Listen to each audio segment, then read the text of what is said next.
President Recep Tayyip Erdoğan, who is seeking a large majority for his former Justice and Development Party, AKP, at the upcoming general elections in order to secure a shift from the parliamentary to a presidential system, has said the example of the US system is too tight for Turkey.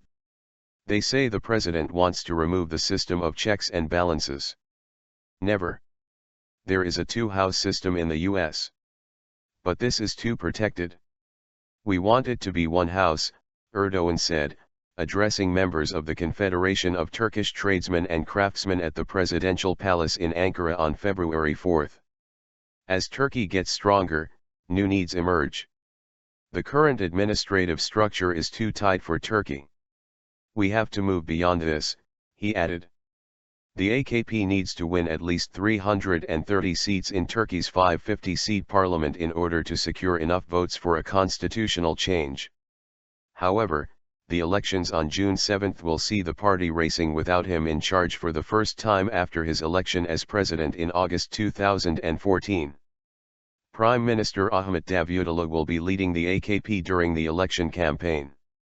June 7 is the day when our people will show their will for the new Turkey, Erdoğan said, calling on citizens to vote for the party in order to secure the majority that will be able to change the constitution, despite resistance from opposition political parties.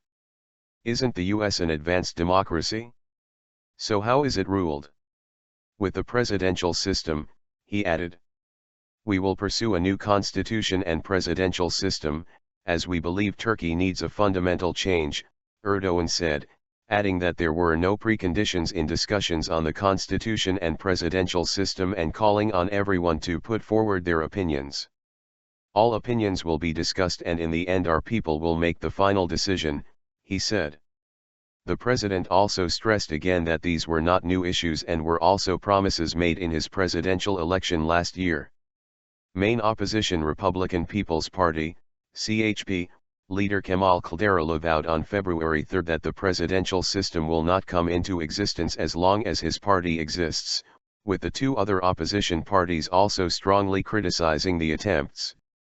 However, Erdoğan noted that Alparslan Türkeş, the late leader of the Nationalist Movement Party, MHP, was also a supporter of the presidential system, in contradiction with the party's current stance.